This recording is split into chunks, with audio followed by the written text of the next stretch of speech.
Nu, sveiciens Latvijai. Es mēģināšu runāt skaļāk, lai mani dzird, bet ir noslēgusies oficiālā praktika nedzirdīgo olimpiādē, bowlingā. Rītā jau pirmie starti. Ko lai pasaka, ja es nebūšu slinks un atradīšu eļļas programmas zīmējumu, es viņu uzlikšu.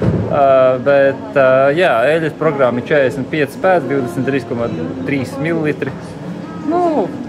Spēlējās interesanti, jo eļļo viņi it kā laikam ar vecāku mašīnu, nezinu, vai kaut kur fonā varbūt redzēs, celiņus netīra, tīra, bet uzreiz eļļojot. Nav tā, ka nomazgā visus un tad pēc tam eļļo.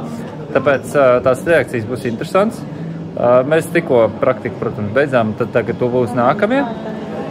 Paskatīšos, kā tur būs, bet, izskatās tā, ka mala kaut kā vienā pusē aizpeldēja, jā, tas ir labajā pusē. Mēs sākām no kreisā, no 5-6, mēs gājām ik pa 10 celiņiem, mainījām pusstundu. Jā, kā aizgājām tālāk un tālāk, tā mala sliktāk, un arī vidus palika, protams, sausāk.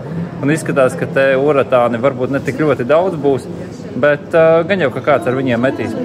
Šādu opciju mēs izskatām, bet to jau redzēs, kad jau ir piedāks rītdien. Vidus izskatās ļoti labi, un, kas saka, visi var izdarīt daudz ko, bet tad, kad pienāks tā reize, tad arī redzēs, kā būs jārēģē, jo es gaidu to, ka te katru dienu atkarīgs no spēlētājiem ļoti mainīsies tas, kā celiņi spēlējās. Ir īpaši arī tad, kad mēs viņus mainīsim, jo zālē ir AMF celiņi, diezgan paveci, reakcijas ir diezgan ātras, bet, ātrums jātur, jo tik līdz mazāks ātrums tā bumba jau vidus daļā jau griežos nost.